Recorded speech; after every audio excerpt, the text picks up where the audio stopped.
The defeat of fascism in the Second World War was a massive undertaking. To defeat it, an unlikely coalition of allies, including the United States and the Soviet Union, fought together. They put aside their grievances and united to stop the Axis powers. What would subsequently become the United Nations was spawned from this alliance. Everyone knew that once the war was over, the globe would never again be the same, and there was a desire to ensure that something like that war would never threaten humanity again in the future. I'm your host David, and this is The Cold War.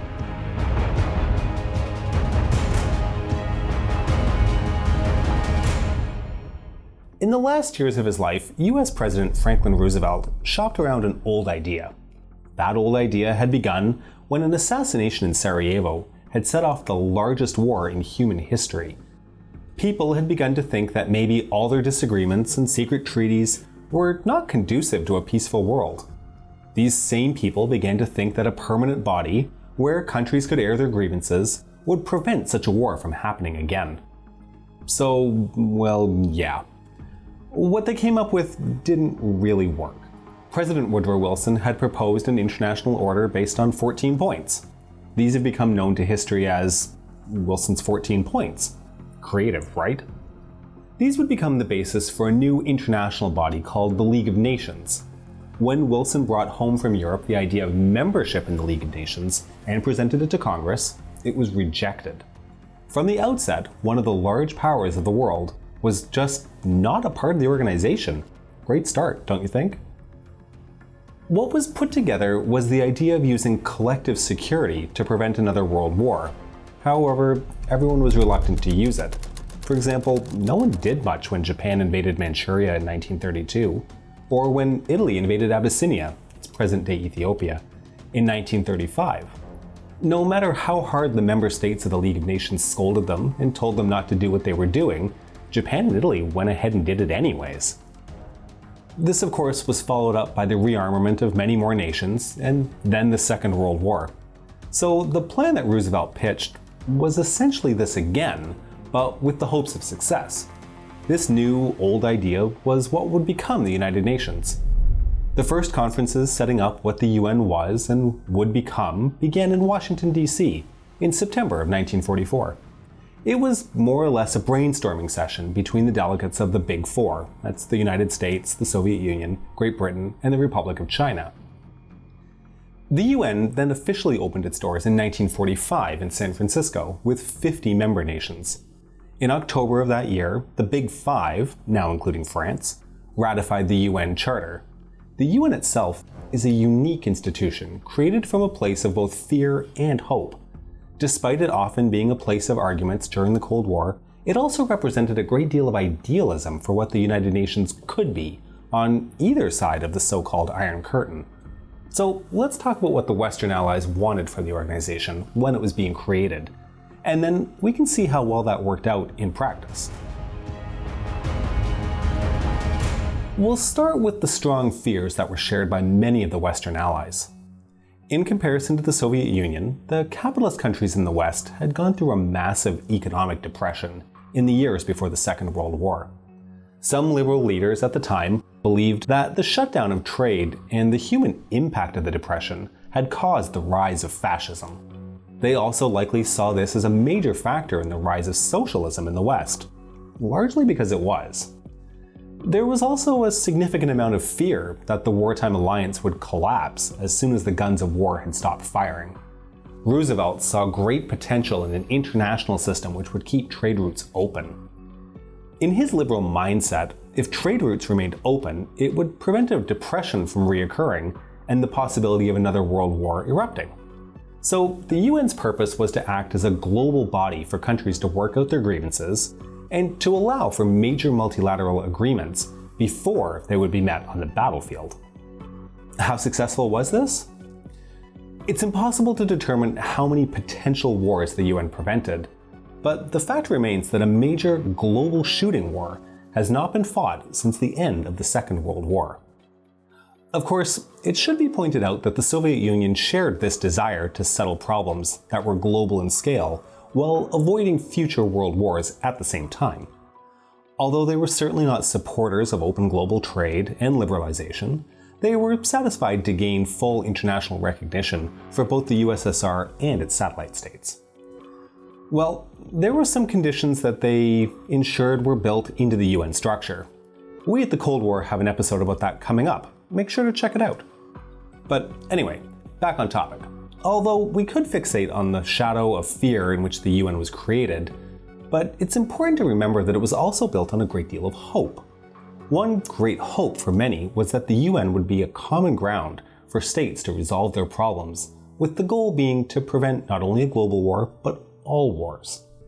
Some pacifists, notably Albert Einstein, called for global governance as necessary to prevent the extinction and extermination of our species after the advent of nuclear weapons. There was hope built into the idea of a global food and agricultural program. Its advocates believed that malnutrition and food security issues were a driving force in keeping poor countries poor. Various programs have been tried over the decades since the creation of the UN, with varying degrees of success and of failure. But the idea that a major issue such as global or even regional hunger could be treated by an international organization such as the UN is a key example of the hope that was inlaid in the organization when it was created. Of course, we can't talk about hopes built into the founding of the UN without talking about human rights. After the horrors of the Second World War, where global death and destruction were meted out along ethnic lines, there was a great desire among many to provide guarantees of security for all people. Despite some resistance, the United States did agree to a Declaration of Human Rights as part of the UN Charter.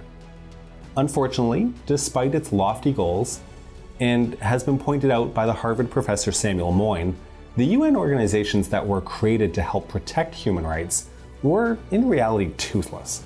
In many instances, since the foundation of the UN, was the defense of human rights used as an excuse to justify some of the most intrusive parts of the foreign policies of the superpowers, while at the same time still guaranteeing the global citizen little in return. From a more pragmatic point of view, one of the aims of the Western Allies was to ensure the post-war global order continued with them in charge. So, with that being said, let's talk about the United Nations Security Council. It's the ruling body of the United Nations, at the time made up of 11 member states, 6 of which rotated among the member states of the General Assembly, and 5 of which were permanent. Those permanent states were the 5 major victorious nations at the end of the Second World War: the United States, Great Britain, France, the Soviet Union, and China. As a side note, many people may raise an eyebrow at the inclusion of France as a victorious power, but it's important to remember that France in 1945 still had claim to a vast colonial empire, as well as the Free French forces that had helped in the liberation of both France and the invasion of Germany. But anyways, where were we? Right, the 5 policemen of the globe had permanent seats on the Security Council, and each nation had the power to veto any UN resolutions where a unanimous vote was required to have it passed. As you can likely see, this was designed specifically to ensure that the existing global hierarchy was maintained. With the veto in place, the votes of the General Assembly, and really the rest of the world, could be made secondary to the geopolitical aims of each of these 5 countries. Of course, some countries tried hard to oppose this. Colonized nations like India, knowing that independence soon loomed, as well as middle powers like Australia, pushed to try and weaken the hierarchy of the UN. But their attempts were in vain, and the Security Council remained in its envisioned form. So the UN was very much created with the idea of an East versus West alignment of politics. What's often forgotten, however, is the global North versus global South conflict that underrode the organization. It's a dynamic that, although often forgotten in the more traditional Cold War narrative, it does play a vital role, and we'll be sure to discuss the stories of those who rejected both sides of the traditional Cold War dynamic. But what did that traditional Cold War dynamic look like?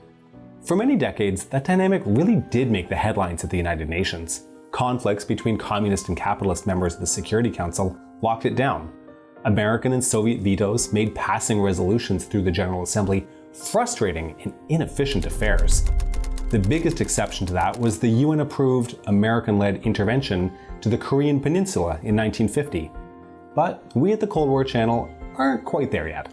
Stay tuned for future episodes where we will cover the so-called Forgotten War.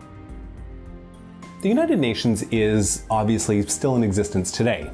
We can't count how many lives it may have saved or how many wars it may have prevented, but in the scope of history, it's something essential and unique. Despite opposing geopolitical goals, even countries with a severe distrust for each other were able to make a common basis for communication. Problems could be settled in a meeting room rather than on the battlefield. We'll discuss in our future videos, so make sure that you're subscribed to our channel and to press the bell button. We rely on our patrons to create these videos, so consider supporting us via www.patreon.com/thecoldwar. This is the Cold War channel, and we will catch you on the next one.